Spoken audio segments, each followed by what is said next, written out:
Bank Pusat Sweden nasihat rakyatnya simpan duit tunai di rumah. Bayangkan kalau tiba-tiba sistem bank down, kad tak boleh guna, internet banking tak berfungsi. Sebab itu sekarang, Bank Pusat Sweden nasihat rakyatnya simpan duit tunai di rumah. Bank Pusat Sweden atau dikenal sebagai Riksbank, mengesyorkan supaya setiap orang dewasa menyimpan sekurang-kurangnya 1,000 kroner Sweden di rumah. Lebih kurang RM400 lah. Tujuan simpanan ini bukan untuk kaya, tapi sebagai tabung kecemasan sekiranya berlaku krisis.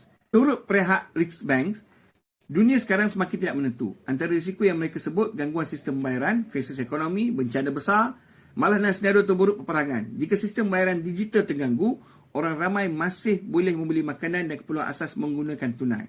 Cadangan mereka mudah. Setiap isi rumah disarankan menyimpan sekurang-kurangnya 1,000 kroner pada setiap orang dewasa. Jumlah ini dianggarkan cukup untuk membeli keperluan asas selama kira-kira seminggu. Dan mereka juga menasihatkan supaya duit itu disimpan dalam pelbagai nilai kertas. Contohnya not kecil, not sederhana. Supaya mudah digunakan semasa kecemasan. Timbalan Gubernur Bank Sweden juga menyebut perkembangan konflik Timur Tengah dan ketegangan geopolitik di dunia menjadi antara sebab kebimbangan global meningkat. Walaupun ia bukan sebab langsung pengumuman ini, ia menunjukkan bahawa dunia hari ini semakin tidak stabil dan negara-negara maju mula bersedia untuk senario terburuk. Selain menyimpan tunai, Bank Pusat Sweden juga mencadangkan rakyat mempunyai beberapa kaedah pembayaran. Contohnya, kad bank daripada rangkaian yang berbeza, aplikasi pembayaran mudah alih, kad fizikal bersama PIN. Tujuannya, supaya jika satu sistem gagal, masih ada alternatif lain. Langkah ini sebenarnya memberi satu pengajaran penting.